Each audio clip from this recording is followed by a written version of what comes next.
మద్దతే ఈనాడు తెలంగాణ రాష్ట్రానికి ముఖ్యమంత్రిగా తిరిగి మీ ముందు నిలబడడం జరిగింది.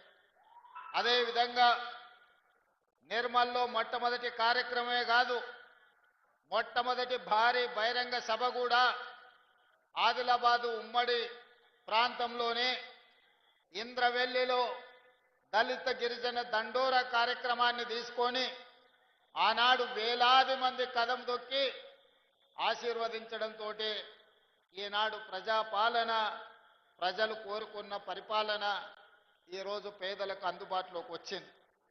మిత్రులారా, ఆదిలాబాదు జిల్లా అంటే నాకెప్పుడు ప్రత్యేకమైన అభిమానం. ఎందుకంటే ఈ ప్రాంతము పోరాటానికి పౌరుషానికి గడ్డ. ఆనాడు జల్ జంగల్ జమీనుతో కొమరం భీముడు కొట్లాడినా లేదా రామ్జీ గోండు తన పౌరుషాన్ని ప్రదర్శించిన 1000 ఊర్ల మర్రి సజీవ సాక్ష్యంగా ఈ ప్రాంతంలోనే ఉంది.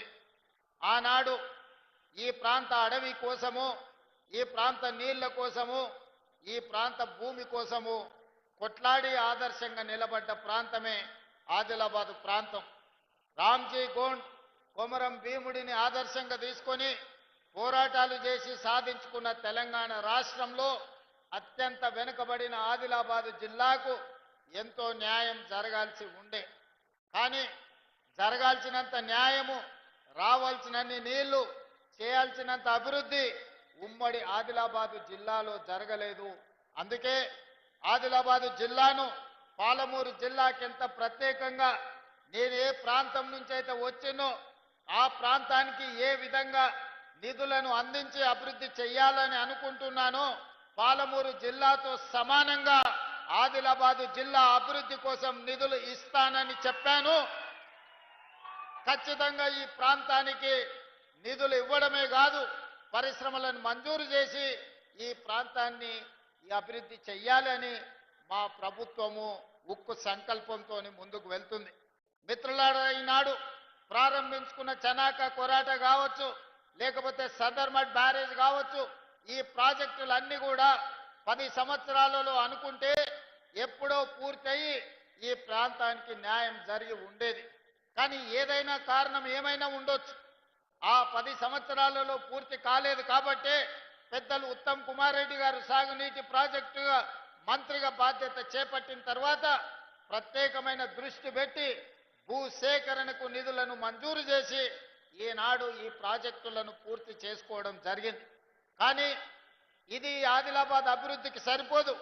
ఇంతకుముందు మిత్రులు మహేశ్వర్ రెడ్డి గారు, పెద్దలు పార్లమెంట్ సభ్యులు నగేష్ గారు చాలా విషయాలు ఈరోజు ప్రస్తావనకు తీసుకొచ్చారు. వెడమ బొజ్జు గారు నా దృష్టికి చాలా అంశాలు తెచ్చారు. రామారావు పటేల్ గారు చాలా విషయాలను ప్రస్తావించడం జరిగింది. అందుకే ఈనాడు ప్యాకేజ్ నెంబర్ 27 కావచ్చు, లేకపోతే నిర్మల్లో అడ్వాన్స్ టెక్నాలజీ సెంటర్ కావచ్చు, లేకపోతే young India integrated residential schools కావచ్చు, వీటితో పాటు ఉమ్మడి ఆదిలాబాదు జిల్లాకు యూనివర్సిటీ లేదు. ఎన్ఎస్యుఐ యూత్ కాంగ్రెస్ కు సంబంధించిన వాళ్ళు ఎప్పుడొచ్చినా నాకు నివేదికలు ఇస్తూనే ఉంటారు, ఈ ప్రాంతానికి యూనివర్సిటీ ఇవ్వాలి అని. అయితే ఈ ఆదిలాబాదు జిల్లాలో యూనివర్సిటీ మంజూరు చేయాలని నిర్ణయం తీసుకున్న నాయకులు ఎవరికి వాళ్ళు వాళ్ళ ప్రాంతానికి కావాలని వాళ్ళు ప్రత్యేకమైన వినతులు ఇస్తున్నారు.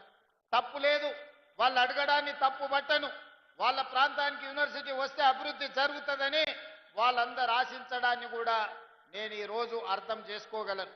కానీ ఆదిలాబాదు జిల్లాకు ఈ వేదిక మీద నుంచి నేను ప్రకటన చేస్తున్నా, యూనివర్సిటీ మంజూరు అవుతుంది. బాసర IIITలో యూనివర్సిటీని ప్రారంభించుకుందాం. బాసరకు ఒక ప్రత్యేకత ఉంది, చదువుల తల్లి బాసర మందిరం. కానీ ఈరోజు యూనివర్సిటీని కూడా అక్కడ ప్రారంభించుకొని అవసరమైన అభివృద్ధి కార్యక్రమాలను తీసుకొని ముందుకు వెళ్దాం.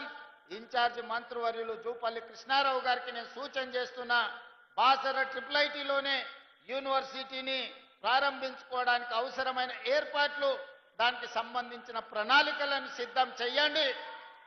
ఈ నిర్ణయం జిల్లా ప్రజలందరికీ సంతోషాన్ని ఇస్తుంది. వివిధ ప్రాంతాలకు ప్రాతినిధ్యం వహించే ఎమ్మెల్యేలకు మా ప్రాంతానికి రాలేదు అని బాధ ఉండొచ్చు.